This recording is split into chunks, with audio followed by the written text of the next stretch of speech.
Welcome, everybody, to Manny Diaz's weekly press conference. The Hurricanes are 8-1. They're ranked 8th currently in the coaches poll, 9th in the AP poll, and they return to Hard Rock Stadium this Saturday for, believe it or not, the first time in 7 weeks to face 20th ranked North Carolina. It's a 3:30 p.m. kickoff on ABC. As always, we'll start with an opening statement from Coach Diaz and then go into questions. Coach Diaz, the floor is yours. Yeah, thank you, Carter. Really excited to be back home. Like Carter said, it's been a long time. We changed our schedule a little bit this week. We just actually just walked off the practice field just a few minutes ago with us getting in not until 5 a.m. Sunday morning. We decided to give our players Sunday off, let them sleep, and we've got a little flexibility with our time this week because of our final exam schedule finally being over. So we put Duke to bed. Team in North Carolina, who obviously we have a lot of respect for, one of the best offenses in the entire country, and will be a great challenge for our guys. But we'll take a great week of practice, and we'll have our guys ready to go. So with that, open up for questions. Great. Thanks, Coach. We'll start with Manny Navarro from The Athletic. Manny, go ahead. Hey, Coach. Wanted to ask you, there's been some guys, I guess, that have been on the unavailability report for a while, and we weren't sure if it was COVID-related, maybe injury-related. One guy in particular, Tyler Van Dyke, just because you got all your quarterbacks in. I know he didn't make the trip. How's Tyler sort of doing? Is he hurt, or I guess do you expect him back here at some point? Yeah, we do. Yeah, and Tyler actually was on the trip. He did a great job of signaling for us, and that's kind of really all I'm allowed to say about that. But we're hoping to get him back very soon. Okay. Okay, next we'll go to Tim Reynolds from the AP. Tim, go ahead. Thanks, Carter. Manny, 2 questions for you. The first one, obviously De'Aric's had an unbelievable year. Sam's an excellent quarterback as well. You've got Trevor in this conference. You've got Ian Book in this conference. It's kind of crazy to think that one of those 4 guys isn't going to be all ACC. Just how good has the quarterback play top to bottom in this conference been this year? It's been really good. It really has, and that's not even talking about Hooker, Virginia Tech, and Pickett at Pitt. There were just a lot of just some experienced quarterbacks in our league this year. It's also an amazing year this year for running backs. The running back depth in our league this year. Obviously, the 2 that we're playing this weekend. But Etienne, you had Hawkins at Louisville. The guy at Notre Dame is special. I mean, so there's just. But that's what you kind of expect to see in our league, week in, week out, expect to see great challenges, and there'll be 2 great quarterbacks certainly on display Saturday.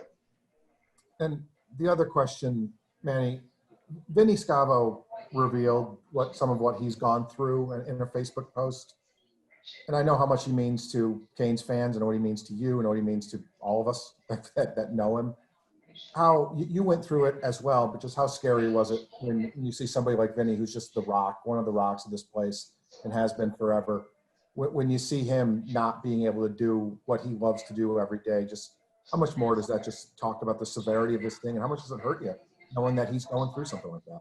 It hurts everybody in our program. We talk about that. It's like, people throw the word family around all the time, but it is, you are a football family, especially with everything we've gone through this year. And if one of us hurts, then all of us hurt. And there's 2 elements to it of this disease. I mean, in the best scenario, there's still just the isolation, and the isolation is very difficult. Just being away from the team, being away from the family, and the guys are still going through that. The second part is the actual symptoms, and that's why I'm always reluctant to talk about individual cases. I don't mean just in terms of availability. I'm talking about the actual symptoms, because the scope of what people in our program have gone through is dramatic. And obviously, Vinny's story, just to name one, when you got people in the hospital and some of the stories that they talk about what's going on in there, in the reality of what's going on in the front lines versus COVID, it'll sober you up. I mean, it is a real big deal. So, we were thankful as heck, when Vinny got released, and just cannot wait to get him back, walking up and down our sidelines and being around our players. Thanks, man. Next up, we've got Gary Furman. Gary, go ahead. Hi, Manny. How are you? What specifically has North Carolina been able to put together up there since Mac came back, and obviously they got Sam Howell in terms of the passing game, and what makes it so difficult to defend? Well, obviously Mac's got great experience and has had great success at all points of his career, including when he was at North Carolina the first time. He put together a great staff. They've got two very talented coordinators, offensive and defensive coordinator. And then, they had gone through a lot of injuries at North Carolina and had some bad records where they just needed a shot of belief. But there were some players, their wideouts will be the best wide receivers we played this year. The combination of their two running backs is the best 1-2 punch at running back that we've played all year. So the ability for them to put you in a stress because they have great, backs that can run the football, and then they do a great job with their RPO game of trying to isolate. You put too many guys up there worried about the run, then they can beat you with one-on-ones down the field. And Brown and Newsome are as good as anybody in the country at that. They both got speed to create big-time explosive plays, and then they go fast to try to create chaos and get you unnerved defensively. So they do the same thing with their defense. They just try to create a lot of chaos, get after your quarterback, and challenge all the routes down the field. So I think it's a combination of as what you would expect with most really good football teams. There's a combination of some really good coaching, and then there's some good players. And once they caught the belief, then they've been in the top half of the conference since. And I had one other question. We're seeing an awful lot of activity in the transfer portal. It's that time of year. A lot of kids are starting to put their name in there and that sort of thing. Have you gotten any clarity on what your numbers are going to be allowed to be, what they're going to be? And obviously the transfer portal's been extremely good to Miami football the last couple of years. How active are you going to be able to, or are you going to try to be in the transfer portal in this cycle? Well, Gary, the most astonishing thing is the first part of your question is there's still no clarity in terms of will anybody be able to go above the 25 initials for a year? And it's really actually quite sad because you are seeing all around the country all these kids jumping into the portal, and in reality, there's nowhere for them to go. There's going to be more spots. There's going to be more players in the portal than spots available unless we change the way we do our scholarship accounting. When we find out what those rules are, we'll do what we do every year, which is we'll look to see if there's ways that we can improve our football team and get the right fit of the portal. You have mentioned we've had good success, but it's not just because these guys have been good players. They've also been great guys in our locker room, and they fit who we are. So you always have the opportunity to try to improve yourself if it's there. I would expect that we'll look into that, but we really like our high school class. We want to finish strong in that class. We always want to be a program that's, built with the high school talent, especially the high school talent in this area, which we're really excited about the guys we've got coming in. And, and then if you have to fill in a crack with a really talented player that's older, then that opportunity is always there. Has the NCAA given any indication when they will tell you that? I mean, signing day is in a week and a half. It sure is. I think in January, I think there's a vote. We've been kind of knee deep in the season, so but there's a lot. I don't know that the majority of the student athletes who play the sport are aware of where they're jumping into in the portal with what's available for them. So we'll see what happens. It'll be fascinating to watch. We're kind of all making it up as we go along, so we're living in real time history. We'll see how it goes. Thank you. Next up, we've got David Furones from the Sun Sentinel. David, go ahead. Hi, Manny, and that segues nicely into my question here. Even in 2020, a year where so many abnormalities, how odd is it that you have an early signing period while you still have a game week coming up? You're getting ready for a regular season finale, and a game week still, this week before you get there. Just to have to juggle all those things at once and try to lock in as many signings as possible, before you really get into the ultimate deadline on signing day. Yeah, David, it's very unusual. I mean, this would be the week, we'd be in the schools, we'd be in the living rooms of the recruits, and official visits on the weekend, and the fact that none of that's there, and you got some teams that are playing, some teams that aren't playing. I mean, you've got all these different varieties. So what I really like is that we've got a very solid class, the nucleus of guys in our class. are bought in and they want to be here together and those type things. And of course, there's always going to be your little bit of late dramatics in recruiting. That's just normal, because everybody's messing around with everybody else's commitments. But like I said, I expect us to finish the class, and our staff's doing a great job. Our recruiting staff's doing a great job of not just preparing ourselves for Saturdays, but understanding that recruiting never stops and you got to work on it every day. And one other follow, just you mentioned Tyler earlier. I know Zach was out since the previous game that you had before the pause. Is he close to returning as well? And are most of the guys that are unavailable maybe closer to the end of that timeline? Do you hope? Yeah, we are. We're hoping that the list will be much shorter this week. Like I said, you can never predict because we still have more tests to go. But if everything stays good with the testing, it'll be much smaller than it was last weekend. Great. Next we'll go to Matt Baker. Matt, go ahead. Hey, Manny, you obviously made a couple of big changes on the offense in the offseason, new coordinator with a new system, grad transfer quarterback. When you do that, it doesn't always mesh. Why have things clicked so well for you? Well, let's kind of unpack your question. You mentioned coordinator and you mentioned quarterback. I think the first thing is just who those people are and their relationship together. Obviously, Rhett Lashley and Derek King, they've got great chemistry between the two of them. I think they're both just very special people. I think they're both great leaders that other people want to be around and want to please. And both of them, by nature of that, had a very positive impact, certainly on the offense side of our team, which then spread into our entire football team. So, like I always say, it's people over scheme more often than not. And as you're building a program, you're trying to, surround yourself with the right people. Not that we had the wrong people, but just better fits for our culture.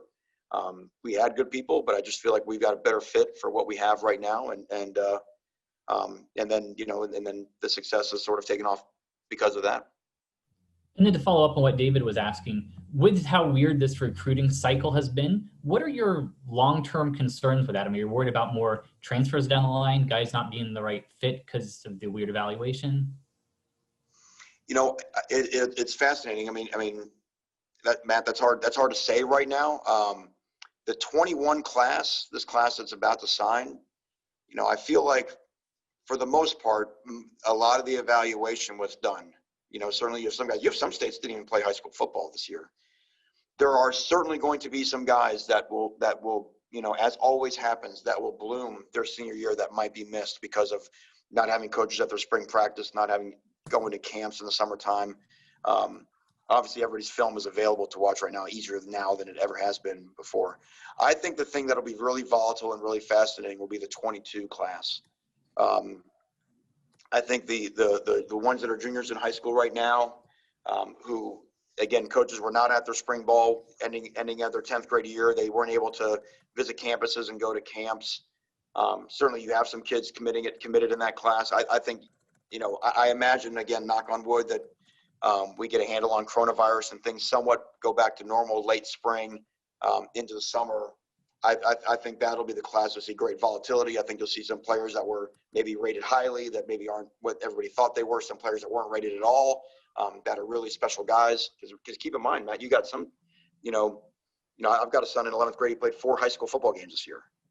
So you've got all kinds of a huge scope of experiences for these high school kids, which is really kind of a shame in this whole deal. So, it'll be fascinating with 21. I think, to your point, I think you'll have to look back a few years at the 21 and 22 class, and I think there'll be some outliers in both extremes of guys that were overlooked, or maybe the opposite. Next, we'll go to Chris Stock. Chris, go ahead. Coach, you talked about the receivers passing game that you're about to face. Just curious of your thoughts on your own pass defense, guys in the secondary, the way they've been playing these, recently heading into this game.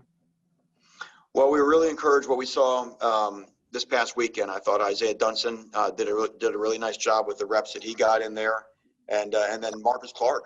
Obviously not just the big interception, which was encouraging, but he had a great open field tackle on kickoff and set some really strong edges on defense and made some great tackles, those are the things you don't know really about a guy until you put him in the game. So to see the two young guys do well was really encouraging. I think we've improved in our pass defense throughout the year. I think we've got better connection and better communication in our secondary. We're actually ranked number 1 in the ACC in pass defense in terms of yards per pass attempt, real way to measure it. And but I don't know that, like I said earlier, I don't know if we've had a challenge like we've had this week. So we have to do a great job of our technique, of our communication. And you got to understand that those guys are going to make some plays too. So like all DBs, you got to have a short memory. The ball is going to be deep, and it's going to be a one-on-one fight a lot of times down the field. No matter what coverage you're in, they can dictate that by what they do.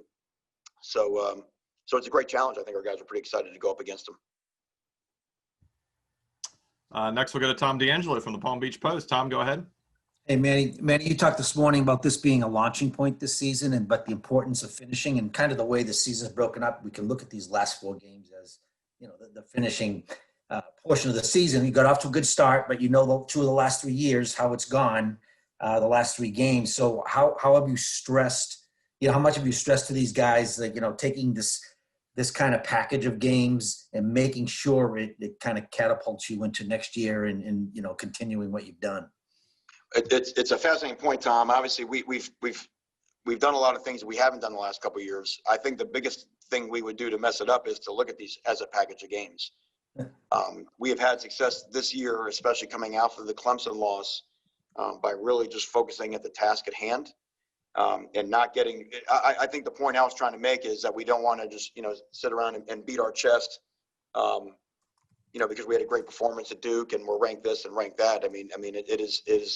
You have to rebuild the castle every week. And I think our more point right now is understand we're still trying to build the foundation of a program to be what we want to be. It's not there yet, and again, North Carolina will be a massive challenge to what the foundation we're trying to build this year. So we want our players to not be satisfied.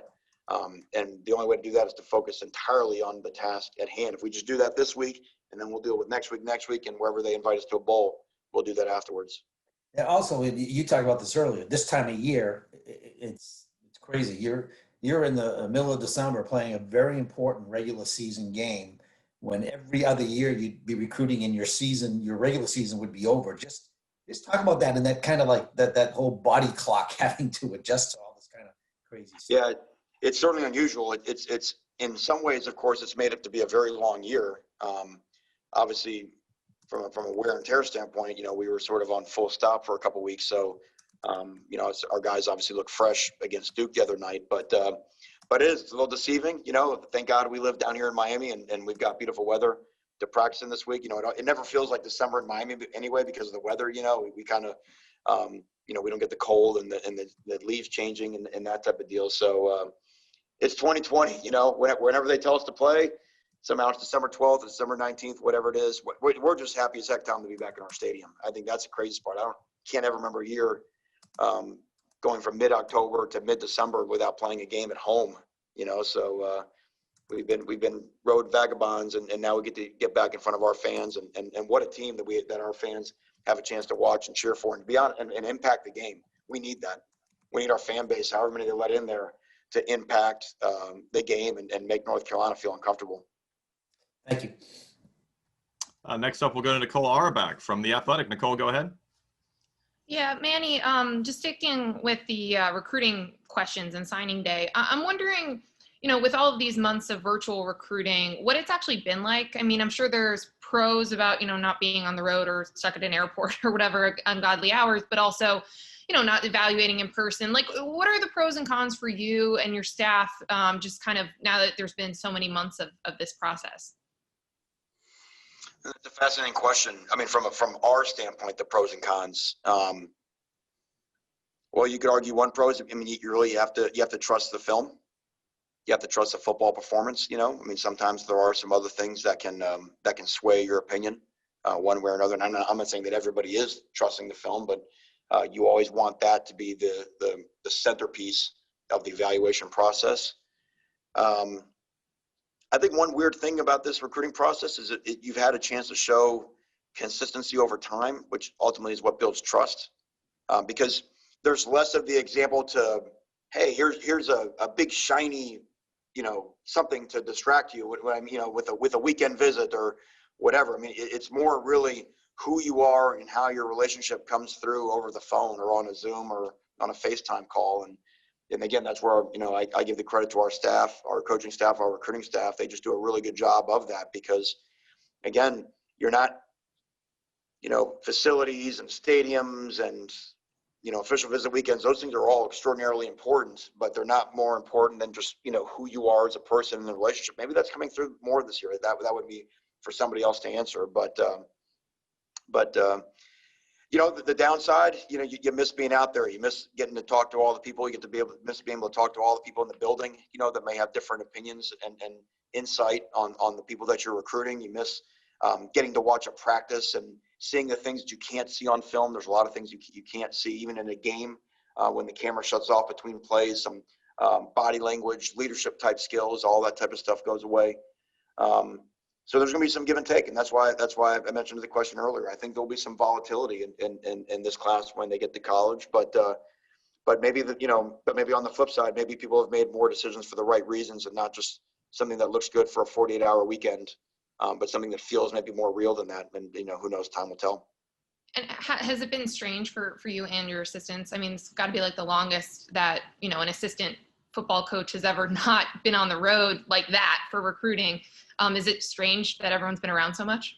It's really the tragedy is coaches all over the country, their freaking flyer miles and their hotel points are evaporating. That they don't know what they're going to do with themselves.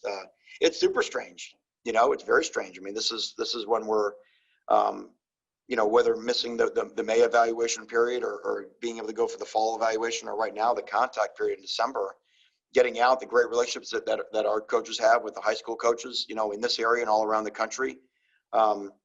It's very unusual. It's very bizarre, and but it's all part of the year. I think the rule is, it makes sense. I think why it's dead, just with where we're at as a country right now, unfortunately. But I think everybody in football will be very excited when when it opens back up and we have a chance to again. This is recruiting is all about relationships, and as we know, relationships in front of a screen like we're looking at right now always have a limitation. Okay, we've got time for two more. We'll start with David Lake. David, go ahead.